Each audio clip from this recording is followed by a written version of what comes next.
Sometimes someone will try to make me feel uncomfortable. I feel like I just turned into Bane from The Dark Knight Rises. I'm like, I was born in the awkwardness. You merely adopted it. And I do feel pretty awkward. One time I was in a grocery store, and the owner of the grocery store accused me of being a spy for another grocery store.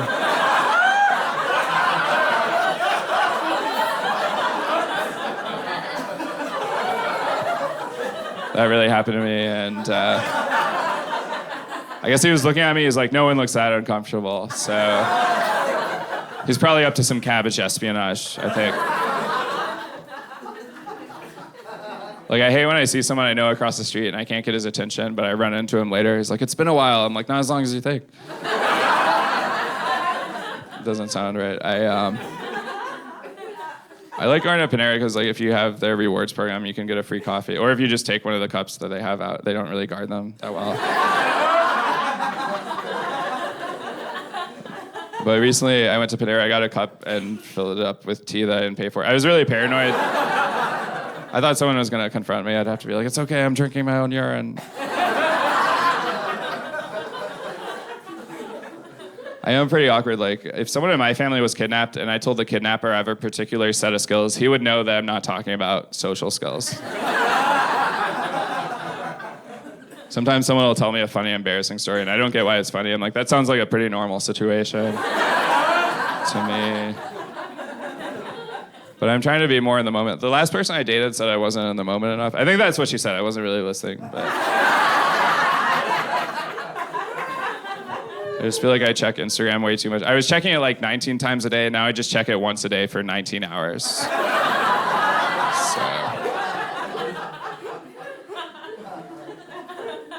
But I don't think I could shop for someone at Victoria's Secret. I'd be like, yeah, I'm shopping for my girlfriend. They'd be like, you don't have a girlfriend. We can tell somehow. And one time I went to Subway, and the lady behind the counter was like, what type of cheese would you like? And this guy said American. I thought he said I'm married, so it was a really confusing conversation for me to hear. Like, what type of cheese would you like? I'm married. Like, please back off. And I was next. She's like, what type of cheese would you like? I'm like, I'm not married. She's like, what? I was like, nothing. I got looking for us! Oh, I love them, but they're exhausting. You guys went into the restroom, and then I realized it was the wrong one. I was like, oh, this is a weird men's room. There's no urinals. There's a bunch of women laughing at me. But I found the men's room. I went into the diaper changing stall, and I came out, and there were like guys waiting to change babies in line. So I felt like I had to explain why I was in there. I was like, it's okay, I'm wearing a diaper right now.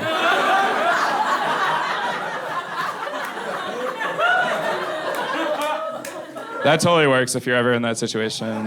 There's no follow-up questions. And if I have kids, I'm going to name all of my kids. I'm not sure yet, but I found out George Foreman names his kids after himself. I think I'm going to do the same thing. I'm going to name all of my kids George Foreman.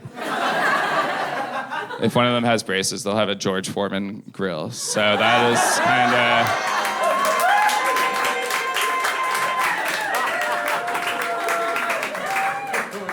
That's my plan. But I did that joke on America's Got Talent, and it didn't go very well. And I had to follow a parrot that was like doing tricks and flying through the audience. And the worst part was like afterwards, backstage, the parrot was repeating my jokes back and getting bigger laughs than I did.